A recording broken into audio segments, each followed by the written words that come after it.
Liyabingelelwa zihlobo ngegama lenkosi uJesu. Sikuhlandla lechumi lohlelo isambulo impendulo yokwesaba kwethu. Sesixoxisene ngamabandla ayisithupha 6 sesikubandla lesikhombisa ibandla leLaodicea kumbe Laodicea. Ibandla leLaodicea libandla lokugcina kumabandla uNkulunkulu akhulume kuwo athumele umbiko kuwo. Ngifisa ukuveza kafitshane ukuthi ibandla leLaodicea leli esithi yiLaodicea lilibandla lokugcina phakathi kweziqendu zamabandla angu7. uNkulunkulu ungambona esebenzisa inamba kumbe leli inani elesikhombisa leli. Inani leli u7 umele ukuphelela inombolo esymbolic elomfanekiso ethwele equkethe okudlula ukubala kwethu ukuthi 7. So ngamanye amazwi sifuna ukubamba lapha ukuthi udaba oluthunywe uNkulunkulu kumabandla ayisikhombisa kusikhathi ngezikhathi kuma phases kuma epochs kuzigaba leziqendu lokuhamba kwesikhathi kuzibanga ngezibanga. Amabandla kusukela kucentury yakuqala kuminyaka yakuqala uJesu esuka esenyuka kusukela kwaphana kuze kuzofika ekupheleni kwesikhathi kulesigaba ezehlukaniswe ka7 ezikasikhombisa. Amabandla kukhulunywe udaba kusukela kuEfesus kwabuya kuSmyrna kwabuya kuPergamos khathesi sesikuLaodicea. Amabandla kukhulunywa ngesimo sebandla kusigaba ngesigaba. Ibandla belithuthuka lehle ekukholweni lesekumthandeni lasekumphileleni uJesu lithuthuka likhule lehle izinga lehle ngezigaba ezijiyeneyo. Ubonile sifunda kwamanye amabandla ukubukezwa kwawo ebukwa eqhakathekiswa etshengisa uNkulunkulu lokho akuthandayo ngalawo mabandla ngesimilo salelo bandla ebele khulunywa lalo. Khathesi sizabona uNkulunkulu ekhulumisana lathi esiphila ngesikhathi sokucina eLaodicea ekhuluma ngesimilo ngemeko la ngomumo esiyona njengebandla esingathina yi-condition of the church, umumo webandla ngesikhathi sokucina. Ngifuna ukuthi sinanzelele ukuthi yisikhathi uJesu esesemnyango, uJesu esezabuya ukhulumisana lebandla lakhe ngothando uthi kangiliboni kahle. Sizakubala kathesi nxa sikhangela ke ngifuna ukuthi sazi kuhle ukuthi umumo webandla uNkulunkulu ubeziveza ukuthi usibona njani. Asiveze kulelo bandla, aveze indingeko yalelo bandla, aveze uhlupho lwalelo bandla, aveze impendulo ukuthi lelo bandla ukuthi liphephe lifunani, kudingekani ukuze liphephe lingabi sengozini. Ngamanye amazwi udaba esizaluthola lungazwakala sengathi luyasilahla. Kanti-ke ngifuna ukwazi ukuthi nxa umuntu esahlulelwa uyabe esahlulelwa anikwe ithuba lokuvuma, anikwe ithuba lokuphenduka, anikwe ithuba lokubuyisana loNkulunkulu, aphiwe ithuba lokulungisisa okonakeleyo. Ngifuna ukuthi ngisaqala nje ngingakafundi ngihle ngitsho lokhu ukuthi impendulo yethu esiphila ngesikhathi seLaodicea siyayithola kulesi sahluko sesambulo. Sambulo isahluko ngesesithathu, amavesi ngitshilo ngathi ngizaqalela kuvesi 14 sisiya kuvesi 22. Ngiyafunda lina lani fundani kuzingwalo elizikhangeleyo kumaBhayibhili eliwazwisisa ngcono. Ngifunda lapha kuvesi 14 nakuyo ingelosi yebandla laseLaodicea loba uthi nanku akushoyo uAmen, ufakazi othembekileyo noqinisileyo, ukuqala kokudaliweyo kukaNkulunkulu. Ebese sithi kuvesi 15 ngiyayazi imisebenzi yakho ukuthi kawubandi kawushisi, sengathi ngabe uyabanda noma ushise. Ngakho ke njengolokhu undikindiki usivivi ungashisi ungabandi, ngiyakukafula uphume emlonyeni wami. Ngokuba uthi ucebile kawusweli lutho kanti kawazi ukuthi ungolusizi nje, ungowuhawukelwa, umpofu, uphumputhekile, uhambaze. Ivesi 18, ngiyakwaluleka ke ukuba uthenge kimi igolide elihlanzwe ngomlilo ukuze ucebe, nezingubo ezimhlophe ukuze wembathe, kungabonakali ihlazo lobuze lobunqunu bakho, nomuthi wamehlo wokugcoba amehlo akho ukuba ubone.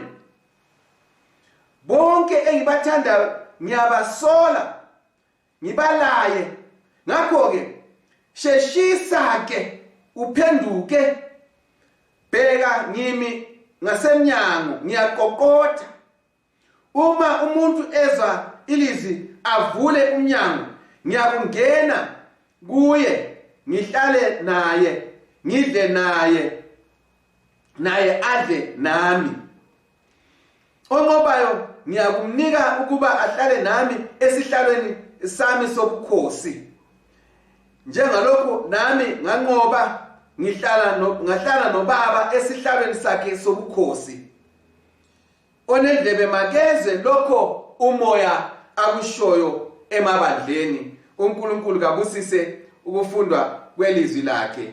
Ngifisa ukuthi sikhuleke ndawonye. Nkosi ethandekayo, sicela ukuthi phakathi kwale nkulumo lalokhu kuxoxisana, lalokhu kuzwisisa ilizwi, ube ingxenye yethu ekufundeni. Siphathise, khuluma kithi, siqondise, sicebise njengalokho okuthandayo. Bese sifunda kuwe sibe njengawe. NgoJesu siyakhuleka, amen. Zihlobo zami ezithandekayo, ngifisa ukuveza la ibandla laseLaodikiya njengoba ngitshilo, libandla lokugcina, isigaba sokugcina sokuphila kwabantu emhlabeni uJesu engakezi. Kulodaba ke oluvezwayo lapha, oziveza lapha uthi nxa eziveza uziveza njengalo ozibiza ngaleli ibizo. Uthi yena uziveza njengo amen, aziveze njengalo oqinisileyo, aziveze ngendlela ebalulekileyo. Mphinda kuphinda amabala, uthi loba uthi lokhu kutsho uamen, ufakazi oqinisileyo, oyikuqala kwendalo kaNkulunkulu.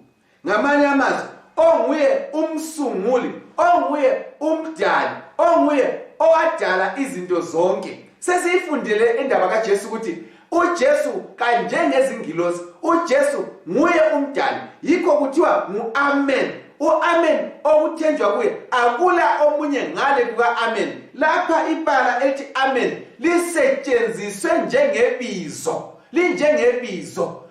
Angizukungena kakhulu kilo ngoba sesike sakhuluma ngalo lilodwa uamen, umutsho walo. Ngalichasisela ukuthi uamen libala elitsho indawo ethembekileyo, okungela kuzulazula, okungela kuphithikeza kwezinto, okucacayo, okuqinisekileyo, okuthembakalayo, ukuthi noma kusasa, noma ngomso, noma ngaliphi ilanga uyafica kulokho kunjalo. uJesu unguJesu izolo, unguJesu namuhla, unguJesu kusasa, ungu-amen. uNkulunkulu izolo, uNkulunkulu namuhla, uNkulunkulu kusasa. Yikho okutsho uamen, ukuthi uthembekile, akula nto eswelakalayo kuye. Nxa sifuna ukusila siyakuye, nxa sifuna ukusindiswa siyakuye, nxa sifuna iqiniso siyakuye, nxa sifuna indlela siyakuye, nxa sifuna ukuba lesiphetho esihle siyakuye, nxa sifuna ukulunga siyakuye. Yonke into esiyidingayo siyakuye, ende singaya kuye siyayifumana, siyayithola ingaxutshaniswanga. Yikho uJesu ezibiza njengokuthi ungu-amen, ufakazi othembekileyo. Nxa ekhuluma ngofakazi othembekileyo, uJesu uziveza njengalo ongulizwi kaNkulunkulu, okwazi konke, wazi uNkulunkulu, azi abantu, azi uSathane, uyazi konke. So nxa engufakazi othembekileyo, uyakwazi angakutsho ngoNkulunkulu, uyamazi ukuthi amlethe kithi njengoba engufakazi wakhe. uyakwazi futhi isono loSathane ukuthi uSathane wawa njani, uhamba njani, isiphetho sakhe siyini. Ungufakazi othembekileyo, uyasazi thina lempilo zethu, lezimilo zethu, lokuqala kwethu, lokuphetha kwethu. Ungufakazi oqinisileyo. Kanti-ke nxa sikhuluma ngebala elithi Laodikia, sikhuluma ngebala elithi abantu bahlulelwa.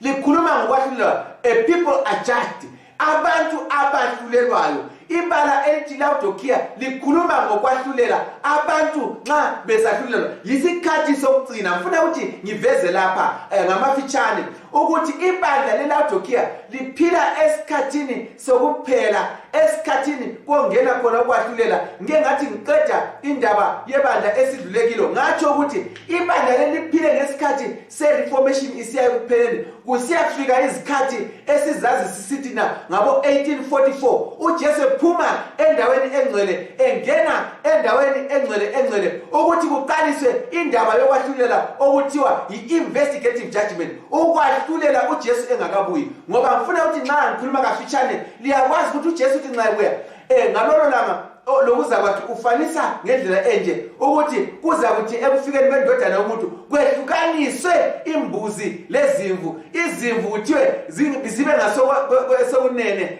lesesokudla, imbuzi zibe ngapha ngakwesenxele, imbuzi zibe sezitshelwa ukuthi hambani lapha lisebenzela khona, izimvu bese kuthiwa ngenani ekujabuleni kwenkosi elakulungiselwa umhlaba ongadajulwa. Ngifisa ukutsho ukuthi i-investigative judgment itsho ukuthi abantu bayahlulelwa. Mhla uJesu ebuya kuzofika kuphela okuthiwa executive judgment, ukumemezela isimemezelo sokwahlulela ukuthi abasindiswayo ngobani, abalahlwayo ngobani. Umuntu wahlulelwa esaphila impilo nxa isiyafika ekuphetheni lokwahlulela kokuphelile. Khathesi nxa ngikhuluma nge-investigative judgment, wonke umuntu ongizwayo lami uqobo lwami siphakathi kokwahlulelwa ukuthi impilo yethu injani, imi njani, iyisima kanjani, sidlelana njani loJesu ngalesi sikhathi, ngalowo mzuzu ngikhuluma lawo. Impilo yakho yonke yimpilo elokwahlulela phakathi ukuthi uzayiqhuba njani kuze kuyefika. Enye ibala engifuna ukuletha umusa, ukuthi abantu basindiswe, sisindiswa ngomusa. Umusa kawusoze uhlale uvuliwe kokuphela kulesikhathi la uJesu azakuthi olensila kahlale elensila. Yisambulo lesi sizafika kuyo le verse. Olensila kasale elensila, olungileyo kahlale elungile, ongcwele kahlale enjani, engcwele. Yikho lapha kumabandla la isikhombisa usizwa lokho kuthiwa bambisisa lokho olakho, kumbe phenduka ukuze phela ube ngcwele. Ukwenzela nxa kufika lolo suku lokuvalwa komusa, closing of probation, kuvalwa iminyango yonke, njengoba uJesu ethi ovulayo kungabi nomuntu ovalayo, ovalayo kungabi nomuntu ovulayo. Nxa sekuvalwa umusa, wena utholakale uvalelwe ngapha, nganeno, ngasemuseni, ngasensindisweni. Ibizo lakho libe libizo elilotshiweyo encwadini yokuphila, lingacitshwa, lingesulwa, lingasuswa. Ngifisa ukuthi nxa ngikhuluma lawe, wena khuleka ukuthi uNkulunkulu akwenzele umusa, uzwe indaba engakuletha ekusindisweni, uzwe indaba engakugcina ekusindisweni. So ibandla leLaodikia leli esikhuluma kulo libandla elikhulu esikhuluma ngokwahlulela, ibandla elahlulelwayo. So ake sikhangeleni, sengike ngafunda lapha amavesi engiwafundile ukuthi othembekileyo, umathi oqinisileyo, uAmen, uthi ngiyayazi imisebenzi yakho, ngiyakwazi ukuthi kawuqandi, kawuchisi, kawubandi, njalo kawushisi, kawunasimo esizwakalayo, kawunambitheki. Ngamanye amazwi umumo waleli bandla ngumumo ongazwakaliyo ukuthi kathi limi njani, liyisima kanjani, uyathandeka yini uNkulunkulu, uyaphilelwa yini uNkulunkulu, uyakhonzwa yini uNkulunkulu, kumbe kakhonzwa, kathandeki, kaphilelwa. So ibandla leli kalimlahlanga uNkulunkulu, kalimabandonanga ngesikhiwa sabantwana. God has not been abandoned by this church. Ibandla leli kalimlahlanga, kalimphoselanga kude uNkulunkulu. Njalo ibandla leli kalimphakamisanga uNkulunkulu ukuthi abe sesimeni angabonwa ngabantu akhonzwe, ngoba uJesu wathi nxa indodana yomuntu iphakanyiswa, njengoba uMose waphakamisa inyoka ehlane, inyoka ethusilana ehlane, abantu abayibhekayo basindiswa. Uthi nxa indodana yomuntu iphakanyiswa, iza kudonsela wonke umhlaba kiyo. uthi lapha nxa ekhuluma lebandla leLaodikia uthi lina kalimphakamisi uJesu ukuthi umhlaba wonke umbone futhi kalimlahlanga. So uthi mase ngisho uthi yithini ngani ngoba njengoba lingamphakamisi lingamlahli kaliqedakala ukuthi lisima kanjani. Ngasiyamaphakamisa ngabe uyakwazi athini ngathi ngasiyamlahla ngabe uyakwazi sekuphelile aza omunye umuntu. Uthi ngamanye amazwi ngifisa ukuthi ngale yaqanda uze ngikwazi okwenza ngani kumbe ngale yachisa ngifisa ukubonga inkosi lapha ngibonga ngale indlela.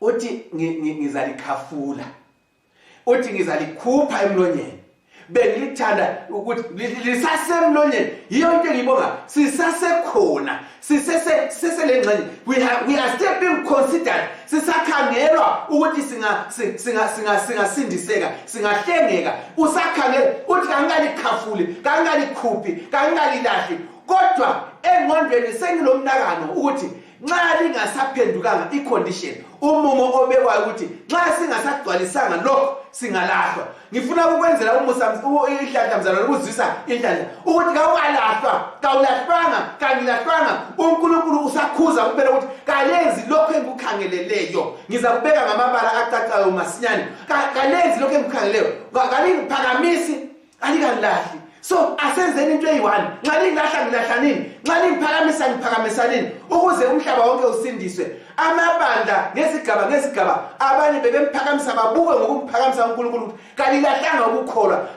ukukholwa bambelelani kulokho elilapho. Thina kuthiwa siqanda nje sindikindiki nje sizitshaya sizenza sizibona sengathi siyazi sizibona sengathi siyazwisisa sizibona sengathi sicebile sizibona sengathi sigqokile. Uthi kaligqokanga linqunu akalizwisisi kaliboni amehlo adinga ukukhangelwa ukuthi ngayagqoka ayabona ayafaka izibonebone.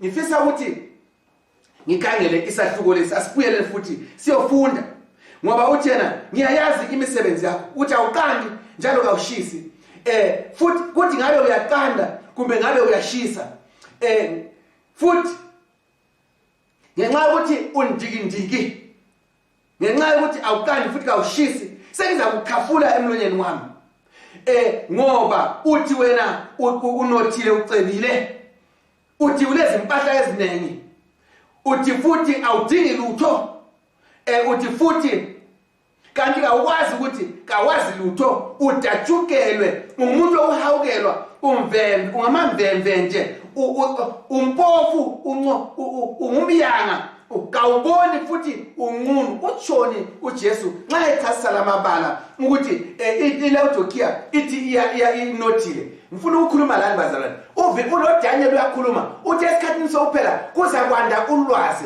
abantu bazakubuya le bayele bagcwala umhlaba wonke. Khathesi umuntu nxa efuna ukusukuma lapha aye kumbe eTurkey kumbe uye eIndia kumbe uye eAmerica kumbe uye eBritain kumbe uye kuliphilisi uyasukuma phela athi ahambe. Ulwazi lugcwele abantu balesi sikhathi abantu bathabulanto engabahlula bakhathesi sikhuluma emkhathini bashaya ngama-computer bashaya nge-internet bashaya ngama-WhatsApp bashaya ngama-Twitter bashaya yonke into. Abantu besikhathi sakhathesi balolwazi olwandileyo so bazibona bengamdingi lo Nkulunkulu bayahamba bayefika enyangeni bayahamba bayibona ama-planet bayafaka emkhathini ama-satellite benze zonke izinto abazifuna balama-nuclear bomb bayazikhanyisela sebezenzela amalanga abo amancane. We have light sinezinto zonke ozidingayo nxa sigodola siyazembathisa sesifaka lamahita yonke into simelana lo mumo womkhathi.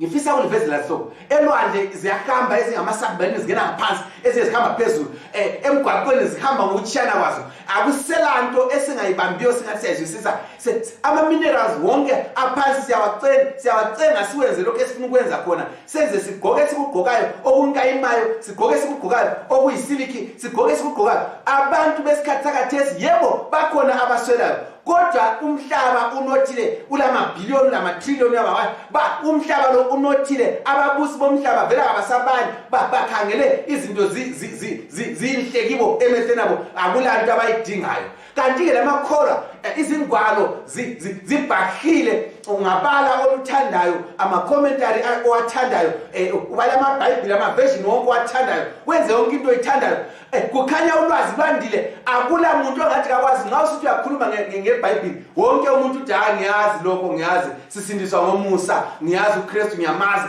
bakhulume into bakhulume zonke izinto bakhuluma ngezindimi benze yonke into abantu besikhathi sakathesi bathi bayazi kabadinga ucetshiswa kabadinga uboniswa kabadinga utshelwa kabadinga ufundiswa so nxa usiya emuntwini uzama umcebisa ngesiKristu ukuthi hayi mzalwane uzibona esazi hayi bakhuluma bonke ukuchiyana abanye bethi hayi umthetho kawusagcineka so wabethelwa esiphambaneni abanye bethi hayi umthetho uyagcinwa wabethelwa esiphambaneni bonke abantu ngesikhathi lesesiphila kiso bayazi kabasafuna ukutshelwa bayazibonela bayazifunela bathi banothile abanye sebekhuluma ngamanye ama-spiritualities abasakhulumi ngebhayibhili sebekhuluma ngezinto ezinzima kakhulu ezama-meditation lokuphakamiseka balezinto eziningi yikuthi ngase ngibeka ngolimi lolo awusoze ukuzwe kodwa bakhuluma ngento ezisabekayo ezakomoya ukuthi bayenyuka baphakame babe semoyeni othize abasakhulumiseki ibhayibhili abasalilandeli balandela okwengqondo zomuntu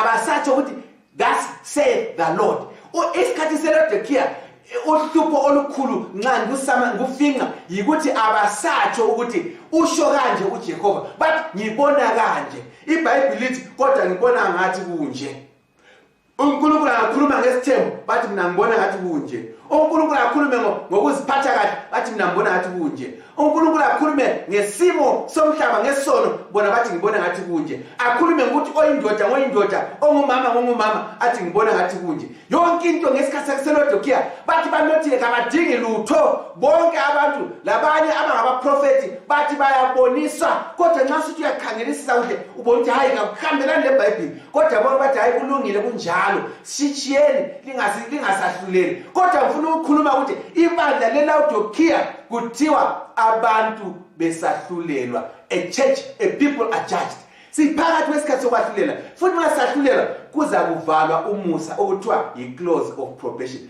ngesikhathi seLaodiceya ngithi mina ibandla lokugcina ibandla elingekho kufeva kaNkulunkulu ibandla lokugcina ibandla uNkulunkulu akhangela ukulikhafula masinyane ibandla lokugcina ibandla elingasela thando lukaNkulunkulu alisela thando lilahlekelwe luthando lilahlekelwe ukumkhangela limzwisise lilahlekelwe ukumphakamisa kalifuna ukumphakamisa kalifuna ukumlahla lenze ngathi lilaye kanti kaliselaye ngifisa ukuthi ngithi mina uthi limpofu lingumyanga ibandla leli lisikhathi umuntu umnyengamunye zikhangele uzizwisise lawo uthi lithi linothile alinothanga lithi ligqokile aligqokanga lihambaze you are naked lithi liyabona kaliboni you are blind abese sithi indaba esithi liyabona kaliboni ngifuna ukuthi izihlobo zami ezithandekayo likunanzelele engikhuluma ngakho ukuthi ibandla leLaodiceya kalila discernment ukuzwisisa indingeko yokukholwa kalizwisisi kalibambisisi izindingeko zokukholwa ibandla leLaodiceya njengoba ngitshilo libandla lesikhathi sokugcina sekuphila kwebandla emhlabeni umumo waleli bandla awuthandeki emehlweni kaNkulunkulu umumo waleli bandla libandla elilahlekelwe yikukholwa ake ngikhulume ngokukholwa la ngemisebenzi ake ngikubeke kanje ibandla leLaodiceya liswela imisebenzi ebanjaniswe lokukholwa ngifuna sikhulume ngebalance ukubeka izinto esikalini zihlale kuhle abanye bakhulisa imisebenzi kuphela sengathi imisebenzi yiyo ezasingenisa ezulwini abanye bakhulisa ukukholwa ongela msebenzi engathi ukukholwa kukodwa kungala msebenzi ebonakelisa lokho ukukholwa iyangenisa ezulwini ngifuna ukuveza sobala nxa sithi ngiyayazi imisebenzi yakho kawuqandi noma kawushisi ukhuluma ukuthi ukukholwa lokho olakho kakula misebenzi ekufakazelayo ngimeka lapha kancane ngiphinde ukukholwa nyabona ukuthi liyakholwa ukuthi uNkulunkulu uyamthanda uJesu ngimvumile njengomsindisi wami kodwa akula misebenzi elekelela lokho kukholwa so ukukholwa ongalamsebenzi uJacob uJames uthi kufile. Uthi ngitshengisa ukukholwa ongelamsebenzi, mina ngizakutshengisa ukukholwa ngemisebenzi. Ibandla leLaodikia lilohlupho lokukholwa ongelamisebenzi. Abamphakamisa uJesu, bayamazi kodwa bamphakamisa uJesu yikukholwa ongelamisebenzi. Yikho ethi manje kakuncedi, ngizalikhafula ngoba lithi liyangazi kodwa alimeli ukungiphakamisa. Kanti umsebenzi wamakholwa yikumпhakamisa uJesu kuze kube sekupheleni. Ngifisa ukuthi lihambe lami kuJohn isahluko 9. Ayisi kuyifunda indaba ngeyalwana ubaba otholakala eblind, engaboni emehlweni. uJesu abesefisa ukumelapha. Nxa emelapha uJesu uthatha inhlabathi, uthatha udaka alufake emehlweni akhe, amgcobe emehlweni akhe, abesemthuma ukuthi kahambe ayogeza.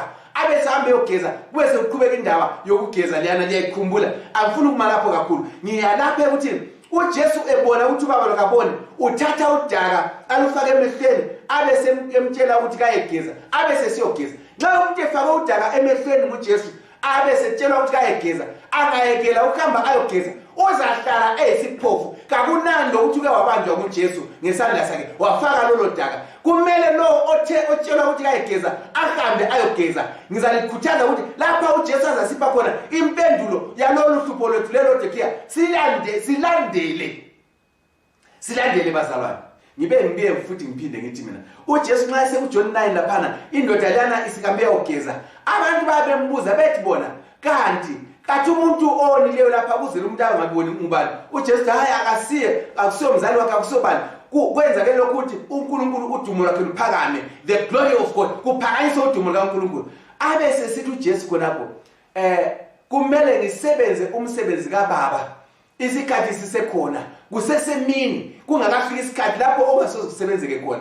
Ibandla leLaodikia liphila ngesikhathi sikaJohn 9 enkulumeni kaJesu ukuthi kakusetshenzwe kusesemini ilanga lingakatshoni. Ngifisa ukukhuluma ukuthi kalingiphakamisi, liyangazi kodwa kalingiphakamisi, alingilahlanga, likhanya ngathi lilami kodwa kalenzi imisebenzi ekaBaba ilanga lisesekhona. Isikhathi siyokuphela, kusweleke isikhathi sokusebenza. Ake ngiphinde futhi indaba kaJohn 9. uJohn 9 uJesu ngayikhuluma lamabala uziveza ukuthi thina sikukhanya kwezwe, thina singusawuthi wezwe. Linceda ngani isawuthi lezwe nxa lingasasawuthi ilizwe? Unceda ngani ukukhanya kwezwe nxa ungasakhanyisela umhlaba? So ibandla leLaodikia lisolakala ngokuswela umsebenzi wokukhanyisa ngoJesu. Asimphakamise, kasila passion, asila kuchiseka lokhana okwakuchiseka abafundi begijima bengena ulwandle, bedabula izimfula, bedabula izikotsha, bedabula emnyameni, bedwa izinyamazana, ama-wild dances, begcina iBhayibheli, beligogodlela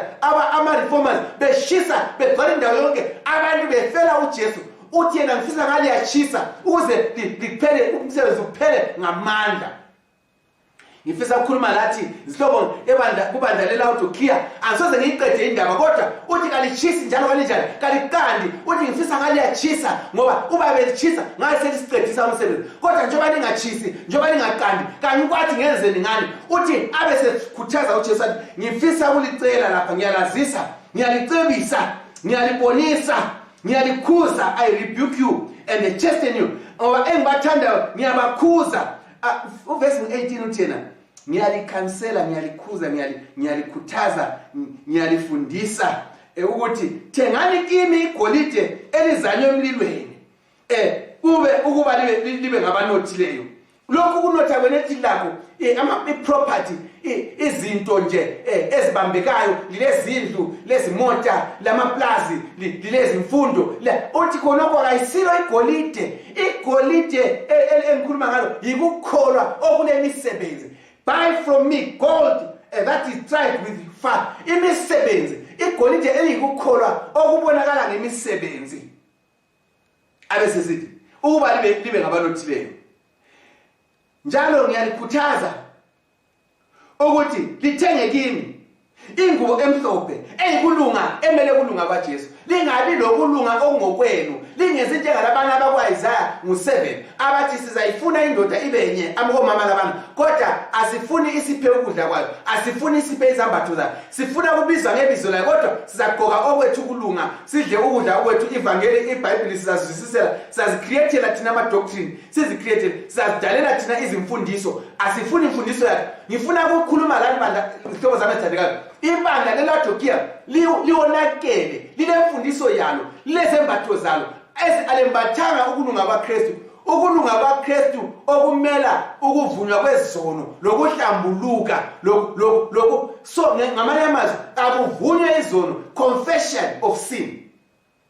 Ungakhuluma ngokuvunywa kwezono kulabanenge abantu abangafuni uvuma abakubehlulayo nje bavume bazehlise ukuthi bavume ukuthi ngonile abasafuzanga uDavida abasafuzanga abendulo ababesithi ngonile le ndodana yolahleko ngonile phambi kwakho baba ngonile phambi abasavumi abakathesi uLaodikia uyazigaja kavumi isono sakhe. Ungathi uyakhuza umuntu ebandleni kuthiwa usungumafilele wena usuzibona ulegalistic usichawa ulunge kakhulu wena ungathi uyacebisa kuthiwa usuyifundamentalist ungathi uyakhuluma ngomthetho ayiligalist ungathi uyakhuluma ukuthi abantu baziphathe njani alo la uhamba kakhulu uyazimangalisa uzenza yena ongcwele. Ngifuna ulitshela ukuthi indaba kaLaodikia ikhonapho abantu bakhona abacebisani ngoba banguLaodikia wonke umuntu uyazi akula muntu otshela omunye akula muntu omela atshela omunye kunjenje nxa ukhuluma ukuthi hayi yona mzalwane ukuthi usuzibona wena usunguNkulunkulu usungcono kulana kakuzwa ukuthi wena uyamzwela uluthando ukumbutha. Khathesi ungakhuluma nge-church discipline ukuthi umuntu nxa ewonile abekwe akhuze libandla limbeke eceleni kuthiwa sebezenza bona abangcwele. Ibandla leLaodikia kalilavalo kalimesabi uNkulunkulu into uNkulunkulu angayifuni kuthiwa ngiyekela nginjalo ngichiya nginjalo. So ibandla leLaodikia yikho kuthiwa uthi unothile ungumyanga akula kuzwisisa kuthiwa i-discernment ukuthi umoya kaNkulunkulu uthini kanti yonke into ekhulunywayo ukucebisa kwebandla kusuka eBhayibhelini. Ngifuna ukukhuthaza abahlobo zami ethandekayo sizibeke kuhle phambi kaNkulunkulu esikhathini esiphila kiso. Lapha ngibale iverse ngiyalicebisa ke thengani ukulunga izimbatho ezimhlophe kimi ukuze ligoke lingabi nqunu.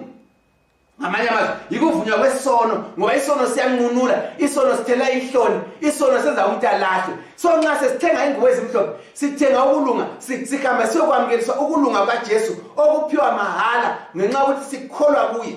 Okulandela uthi yena ngifisa lapha ngilikhuze futhi ngilikhuthaze ukuthi nxa selithengile izambatho ezimhlophe ukuze kuphume ubunqunu benu. Ngifisa futhi lithenge umuthi wamehlo kuthiwa i-eye salve ukuze libone. Lo muthi wamehlo sengikhulume ngawo ukuthi uJesu kuJohn 9 uthatha inhlabathi ayifake elifeni. I-eye salve angisoze ngikhulume ngakho kunene kodwa kungathi yiplaster ngathi yiplaster efake emehlweni ukuze nxa isigezwa laphana umuntu amehlo akhuphe lokhana kuwe inkwethu zonke lezikhotho kuwe konke kusale umuntu esele vision esebona kahle esele discernment esezwisisa engasaphandlwanga yilutho engaphandlwanga i-tradition imikhuba lamasiko engaphandlanga indakisa zonke ezingaba khona engaphandlanga zimfundiso ezingayisizo ezeBabylon zingamphandli imfundiso ezixubanisayo zingamphandli. Uthi yena esele ayisawu amehlo besebona kumele ukuzwisisa okupheleleyo ilizwi likaNkulunkulu sekumu thus said the Lord. Ngibe sembuya lapha izihlobo zami uthi ngibathanda ngiyabakhuza khuthalelani ke be zealous therefore khuthalelani ke ukuphenduka. Bheka ngimi emnyango ngiyaqoqoda uba umuntu evula elizwe lami avule umnyango ngiza kungena ngibe naye ngidle naye ngihlane naye adle nami. Ngifisa ukuthi ngime kancane la uJesu uthi ngimi emnyango olamandla okuvula nguwe yena uma uqoqoda ephandle. Ngike ngakhuluma lenkulumo ukuthi uyazi nxa umuntu eqoqoda ephandle ophakathi engiyolamakhiye uyema emnyango liyafika ithuba lokuthi aphenduke ahambe nxa kungavulwanga uthi akula muntu. uJesu uthi yena ukhona yini usazinakekela yini ngiqoqoda empilweni yakho ngifisa ukubuya ngizokudla nawe. Ngifuna ukuthi ngikhuthaze la uJesu nxa sibuza uzokudla lapho kafuni kudla kwakho uzabuya ekuthwalele konke ongelakho. Igrocery yanele kuJesu kalantu angalayo ulayo impilo engapheliyo ukuphathele konke nxa sokudla kwakho lixoxa over a meal lixoxa loJesu konke inhlupho zakho zonke ziyaphela nxa esengene endlini yakho njengabo Zakhewu. Wathi kuZakhewu kathi Zakhewu uZakhewu ephezulu kwesihlahla uyamnxusa uZakhewu. uJesu uthi hayi asihambe siyofika emzini wakho uZakhewu nxa esehamba loJesu abantu bemangala uJesu kuthi kanti wahamba loZakhewu njani laba nxa uZakhewu empilweni yakho ulezinto ezikwenza impilo yakho ingahlaliseki ulezikwelede zabantu ulento zonke ezikuhluphayo empilweni yakho nxa uZakhewu ulesikwelede sikaJesu uZakhewu wonela abantu bonke wenza lokhuyana wakhamba ngale waphambanisa ngale uJesu uthi ngifuna ukungena ngizohlala nawe uZakhewu wavuma zonke izinto wathi akade ngibathathele 1 ngibapha 4 ngibuyisela kuze kube kwesine emntwini engimqilileyo lengimrobhileyo so umuntu uZakhewu wathi uJesu ephuma uZakhewu wayesengumuntu wezulu wayeseyisithandwa sikaNkulunkulu wayeseyisaint umuntu ongcwele umuntu angasathintekiyo uZakhewu waba lenkambo loJesu engifisa kuba layo engifisa lawe ube layo uJesu yathi uthi ngimi emnyango ngiyaqoqoda ovulayo kavule ngizabuya lazo zonke izinto ngilempendulo yiko ngithe isambulo impendulo kwesaba kwethu ulesono yini esincithikayo uJesu uthi vula ngingene kuyini empilo yakho okuhluphayo uJesu uthi vula ngingene ngiyakucela mzalwane kumbe ukugula kumbe ukufelwa kumbe umkhuhlane kumbe luhlupho bani uJesu uthi vula ngingene ngimi emnyango kumbe kusola ulwazi lokuzwisisa kumbe amehlweni akho awusaboni kuhle kumbe kuthene uJesu uthi vula ngingene kumbe ulesono uzizwa unqunu ubuthakathaka ulenhloni uJesu uthi buya ngikugqokise uthi thenga kungela mbadalo kumbe uswele kukhola uthi thenga kimi igolide elishiswe ngomlilo impilo yeSikristu kawulayo uJesu uthi ngikuphathele konke abe sekhuluma ngonqobayo angizi kungena lapho onqobayo ngizakuhlala naye abe sitole endlebe makezwe lokho umoya akushoyo emabandleni indaba yeLaodikiya le ithini indaba yeLaodikiya mzalwane ithi vuma isono indaba yeLaodikiya ithi zehlise indaba yeLaodikiya ithi sebenzela uJesu indaba yeLaodikiya ithi ungabi ndikindiki ithi khanya lapho khona akula kukholwa ungalamsebenzi ukukholwa akulandelwe imisebenzi ngoba icondition yechurch le umumo wechurch le kuthiwa ichurch abantu abakholwa khona ibandla lethu kasisebenze uJesu kasimsebenzeni khathesi kuyakhulunywa kuthiwa one member one soul almost one member one soul abanye babe sebesithi ithiwa total member involvement umuntu wonke abe lesabelo ngifuna ukukhuluma lawe ngendlela ekhethekileyo ngebandla leLaodikiya lokho kumenyezela izimemezelo lezi umi ngaphi mzalwane othandekayo umi ngaphi kobufakazi uyiphakamisile yini inyoka yethusi ehlane umphakamisile yini uJesu uyisibane yini uyikukhanya endaweni yakho ungusawuthi wezwe lapho khona ungavumi ukuthi nxa uluzwile loludaba usale ufanana akube khona umuntu omsebenzelayo akube khona umuntu oza kuphenduka abe khona ebukhosini ngenxa ungavumi ukuba nguLaodikiya kuthiwa phenduka chisa nxa ungamukela uJesu ngoba ngochisayo ukhambelaye isikhathi sakho sokuphila kwakho konke ngifisa ukuthi mzala nxa ulizwa leli lizwi lawe uvumela lali inkulumo engiyikhulumayo sukuma namhla wenze okungamthabisa uJesu angasakukhafuli usefuna ukukhafula uthi ngifisa ukuthi ngabe angikukhafule kasoza ukukhafule nxa ungaphendukanga uzalahla ngifisa ukukhuleka lawe ngamazwi amahle ngifisela impilo yakho ehle ukuthi wenze njengoZakhewu umnxuse uJesu angene ahlale nawe adle nawe uNkulunkulu abusise ukufunda kwelizwi lakhe asikhuleke babotho sezulwini siyabonga ukuthi uyasithanda sengathi sonke esizwa leli lizwi ungasenzela inhlanhla enjengaZakhewu inhlanhla kaZakhewu kwaba ukuthi wayephezulu kwesihlahla efisa ukwazi wayendikindiki uZakhewu wayekwazi ukubonela kachana engakwamukelanga kodwa ngalolu suku wathi esehlile wahamba la endlini sesendlini uZakhewu waba lethuba lokukhuluma i1 on 1 lawo waphumisela kusenhlizweni wena wamenzela umusa wamembathisa ongaseke kwehlazo wagqoka ezimhlophe ezokulunga senzele inhlanhla kaZakhewu sonke esizwa leli lizwi singabi nguLaodikiya osale nguLaodikiya siba nguLaodikiya oza kunqoba ekwahlulelweni ngoJesu siyakhuleka amen.